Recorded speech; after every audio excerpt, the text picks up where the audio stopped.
Kwanza nashukuru sana ndugu mwandishi kwa sababu kwanza umenipatia mic kabisa niweze kuzungumza kwamba kuhusiana na mchezo wa jana wa Simba Sports Club dhidi ya TMA Stars ya Arusha. Mchezo tuliutazama ulikuwa ni mchezo mzuri sana. Ushindani ulikuwepo, TMA walionyesha kwamba wao wana kitu cha kuweza kuwapa shida Simba Sports Club kwa sababu walivyokuwa wanacheza building yao kutoka chini kwenda juu ilikuwa ni nzuri sana, na sana sana waliingia na mfumo wa kufanya attacking, sio hivyo, ya kufanya zile pasi ndefu kwa ajili ya kufanya mashambulizi ya haraka haraka. Unaweza kuwasifia kwa hilo, kwa namna walivyocheza, lakini pia kwa ushindi wa Simba wa magoli matatu unaweza kusema kwamba ni bahati kwa sababu TMA walionyesha kiwango kizuri, ndugu mtangazaji. Walivyocheza wakaweza kuzuia kwamba wasiweze kufungwa magoli ambayo yanazidi matatu kuendelea. Ni jambo zuri sana ambalo walionyesha jana, utawasifia kwa hilo. Lakini kwa Simba nao tutasema kwamba kiwango kipo, walikionyesha kwamba wao ni timu kubwa, kwa sababu ukipata ushindi wewe ni timu kubwa. Bado kuna madhaifu mengi ambayo yapo katika klabu ya Simba, hata kama watu wanashindwa kwamba mashabiki wakituona sisi wachambuzi tukiwa tunazungumza kuhusiana na Simba Sports Club wanakuwa wao hawataki, lakini ni ule uhalisia ambao upo kwamba kuna baadhi ya wachezaji ambao tukianza kuwazungumzia watu wao wanakuja juu, wanakuwa wanalalamika, kwa nini mnasema hivi?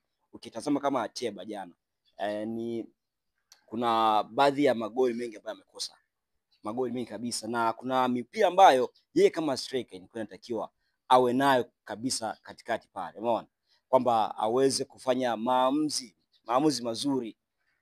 Kwa unapokuwa striker lazima uwe ni mtu afanye maamuzi mazuri kwanza, moja kwa moja.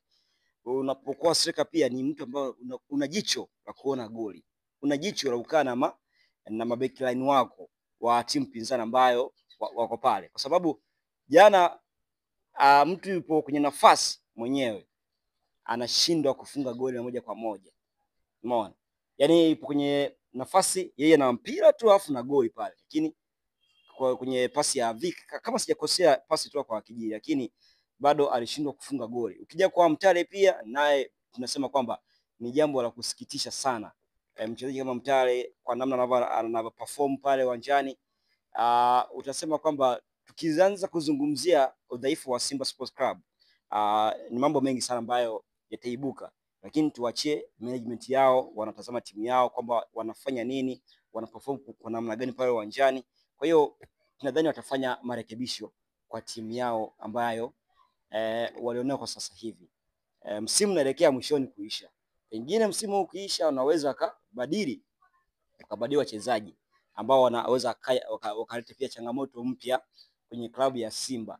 Sisi tunawaambia hivi kwa kuwatakia mema Simba Sports Club kwamba wafanye usajili, japo timu nyingi zina udhaifu, lakini kwa namna ambavyo wanacheza, kiangalia Shomari Kapombe sio mtu wa kupoteza muda kwenye timu kama TMA ya Arusha. Mtu unapoteza muda mpaka unapewa kadi ya njano, sio jambo zuri kabisa, umeona? Yaani sio jambo zuri kama kwa wachezaji kama wa Simba. Kwa hiyo tunapozungumzia masuala ya kimichezo ni kujenga timu zetu za hapa nchini Tanzania, lakini vile vile ni kuwajenga wachezaji kwa manufaa yao wenyewe, ili hata kama kesho wanapopata nafasi kwenye timu kubwa wakafanye vizuri.